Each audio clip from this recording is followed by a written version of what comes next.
Yo! Welcome to a foggy day on the Oregon coast.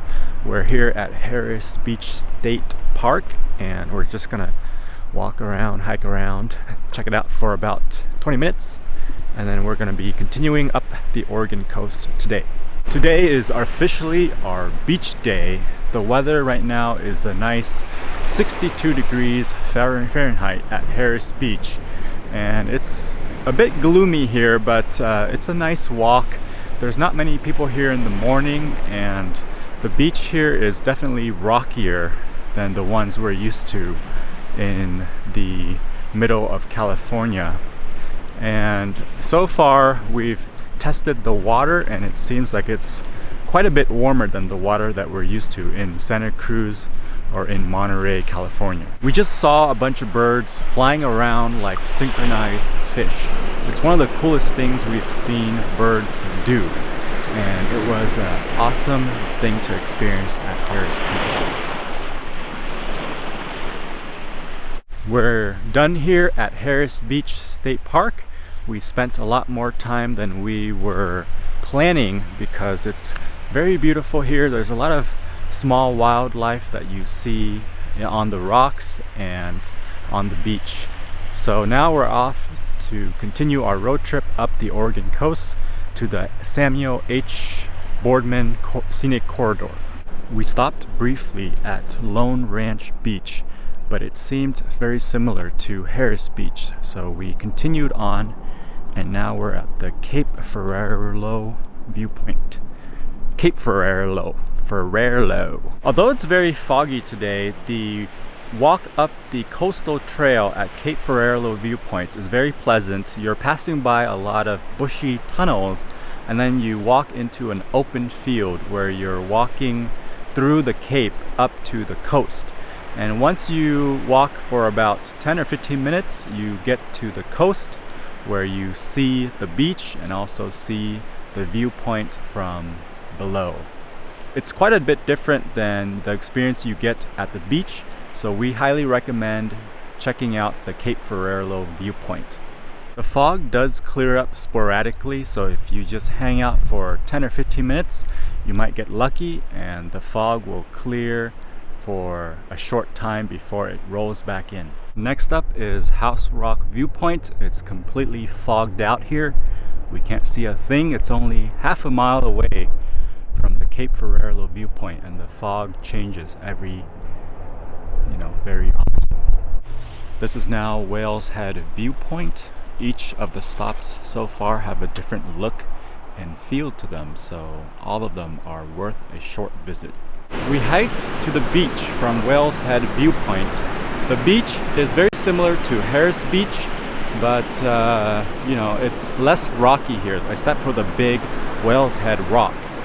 We probably wouldn't recommend hiking down to the beach from Whales Head viewpoint because if you've already visited Harris Beach, it's pretty much the same. There's a stream of fresh water at the beach of Whales Head Point. Claire decided she wanted to do a jumping competition, so she made it.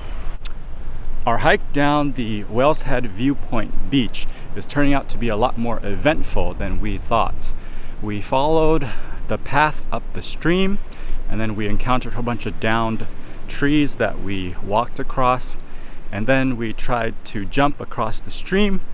However, I failed and got wet, so we gave up and headed back. This is Natural Bridges. This is going to be our last stop on the Sam Boardman Scenic Corridor. Once again, the experience here is totally different than all the other stops we've had so far. You can see that the weather changes minute by minute on the corridor. Right now it's sunny at the Natural Bridges viewpoint, and all the other places were kind of foggy.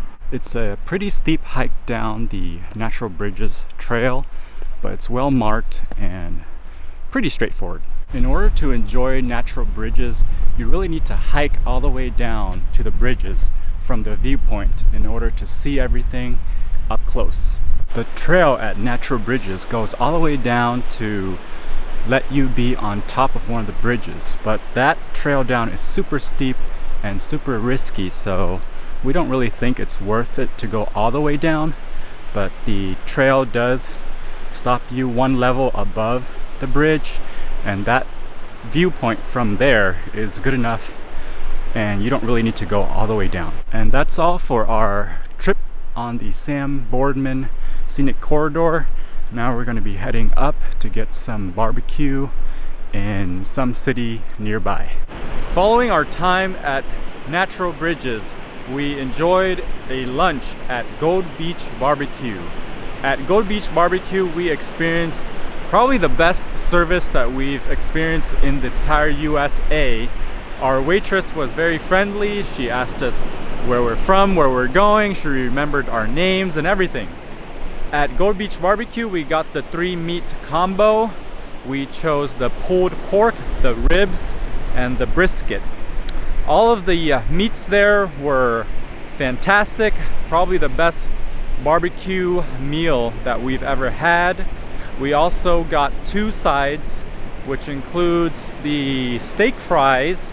The steak fries were also just very good, amazing, one of the best steak fries we've had. And then we also got the mac and cheese, which was also very good. So overall, amazing meal, very cheap. We didn't even finish the food. We had to take it to go. So for only $36, we were full and we had extra food. Definitely check out Gold Beach BBQ if you are in the Gold Beach area. After the Gold Beach BBQ, we headed off to Bandon, where we checked into our motel, the La Cris Inn, which is just a typical motel, nothing special. And our rooms has 2 queen beds and whatnot. I think we're paying around $150 per night there.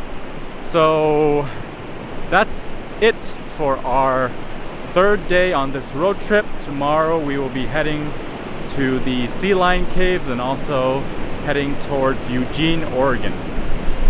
Thanks for watching.